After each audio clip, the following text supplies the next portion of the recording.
Hello friends, मैं आपकी दोस्त Sheetal Verma, career counsellor and counselling psychologist. पिछले वीडियो में मैंने आपसे बात की थी कि किस तरह से आप अपने नशे की आदत को छोड़ सकते हैं। मैंने आपको ये बताया था कि नशे को छोड़ने के लिए आपको थोड़ा काम करना पड़ेगा, अपने ऊपर थोड़ा काम करना पड़ेगा। तो इस वीडियो में हम बात करेंगे कि किस तरह से अपने हम ट्रिगर को आइडेंटिफाई करें। बहुत बार ऐसा होता है कि आप नशे को छोड़ना चाहते हैं, आप छोड़ भी रहे होते हैं, आप बहुत मेहनत कर रहे होते हैं, लेकिन अपने ट्रिगर को जब आइडेंटिफाई नहीं कर पाते हैं तो उसकी वजह से आप दोबारा रिलैप्स हो जाते हैं और नशा करना शुरू कर देते हैं।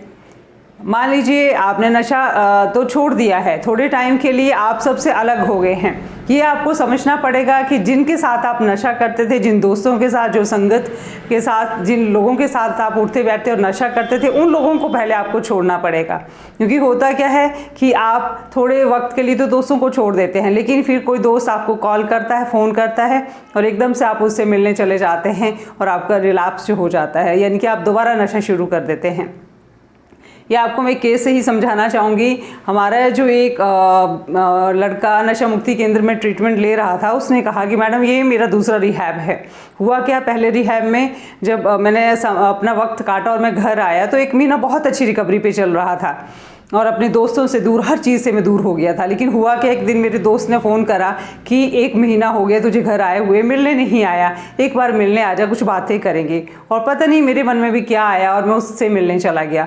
तो जैसे ही उससे मिलने गया, उसने मुझे जोर डाला कि देखो इतने दिन हो गए हमने इकट्ठे नशा नहीं करा, और दोबारा मैंने नशा स्टार्ट कर दिया, यानी कि रिलैप्स हो गया। सो इस बात को आपको समझना पड़ेगा। अगर आप नशे से दूर होना चाहते हैं तो अपने ट्रिगर को आइडेंटिफाई करें। पहली बात ये कि अपने दोस्त या जो लोग जिनके साथ आप नशा करते थे, उन लोगों को आपको छोड़ना पड़ेगा। उनके कॉन्टैक्ट नंबर्स आपको ब्लॉक करने पड़ेंगे, डिलीट करने पड़ेंगे, उनके साथ आप दोबारा ना जाएं। पहली बात तो ये। दूसरी बात ये कि आप उस जगह को भी छोड़ें जहां आप बैठकर नशा करते थे। वो जगह कोई भी हो सकती है, आप जहां अपने दोस्तों के साथ जाते थे, हो सकता है वो कोई दुकान हो या फिर कोई सुनसान जगह या कोई जंगल, कोई भी जगह वो हो सकती है। तो आपको उस जगह को भी छोड़ना पड़ेगा। क्योंकि होता क्या है, कभी कभी उस जगह से आप गुजरते हैं तो आपका मन फिर उस तरफ अट्रैक्ट हो जाता है कि चलो यहाँ बैठ के दोबारा, या कोई और बैठे हैं तो आप फिर उस तरफ जा सकते हैं। इसलिए बहुत इंपॉर्टेंट है कि आप उस जगह को, अपने प्लेस को भी छोड़े जहां आप नशा करते थे।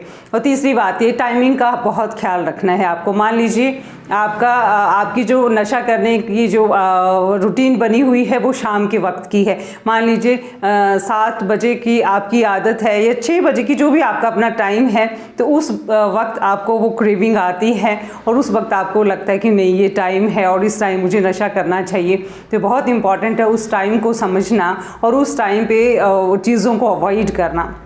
मान लीजिए 7 बजे की आपके अल्कोहल लेने की या दूसरे किसी ड्रग्स लेने की आदत बनी हुई है, तो 7 बजे के उस टाइम को आप अच्छे से बिताना सीखें। कहने का मतलब ये है कि अपनी फैमिली के साथ या कुछ अच्छा करते हुए बाहर जाना अवॉइड करें ताकि उस वक्त को आप निकाल सकें। ये भी एक केस से मैं समझाना चाहूँगी कि एक व्यक्ति जो नशा मुक्ति केंद्र में ट्रीटमेंट ले रहा था, उसने कहा कि मैडम जैसे मेरी 7 बजे अल्कोहल लेने की आदत थी, जैसे ही 7 बजते थे तो मेरा मन करता था कि अभी मुझे अल्कोहल लेना है। सो अब मैंने क्या करा है कि उस 7 बजे के टाइम को अवॉइड करना शुरू करा है। जब 7 बजते हैं तो मैं अकेला कहीं भी नहीं जाता या घर से नहीं निकलता।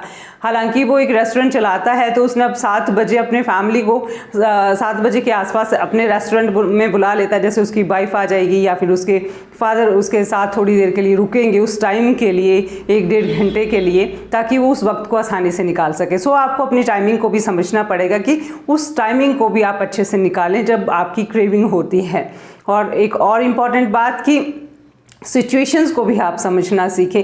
कभी कभी ये होता है कि आप सिचुएशंस को ही नहीं समझ पाते। मान लीजिए अब घर में आप हैं, तो देखिए घर में बहुत सारी चीज़ें होती हैं, छोटी मोटी नोकझोंक भी होगी, परेशानियां भी चलेंगी, काफ़ी सारी सिचुएशंस होती हैं। तो आपको सिचुएशंस को भी समझना पड़ेगा। या फिर कोई शादी ब्याह पार्टी है, उसमें आप जाते हैं और वहाँ जाके आप फिर अल्कोहल लेना या जो दूसरा आपका नशा है, कुछ एक लोग भांग इस तरह से शुरू कर देते हैं, तो वो आपको समझनी पड़ेगी कि इस तरह के सोशल फंक्शंस को भी आपको अवॉइड करना है। और दूसरी बात मैंने बात की सिचुएशंस की कि आपको घर में अगर कोई ऐसी बात होती है, आप परेशान हैं, तो आपने ये नहीं सोचना कि अब मैं परेशान हूँ तो मैं नशा कर लेता हूँ तो मेरी परेशानी दूर हो जाएगी। देखिए प्रॉब्लम्स, इश्यूज सबके साथ होते हैं, लेकिन परेशानी में नशे की तरफ जाना कोई सोल्यूशन नहीं है। अगर आप इतने अवेयर हो जाएंगे कि अब आपको अपनी ट्रिगर्स का पता चल गया है, अपनी वजह का, कि ये मेरे ट्रिगर्स बन सकते हैं। कभी कभी हमारी नेगेटिव थॉट्स भी ट्रिगर का कारण बन जाती हैं। हमारा स्ट्रेस लेवल, अगर बहुत ज़्यादा आप स्ट्रेस में है, मान लीजिए कुछ बात होगी,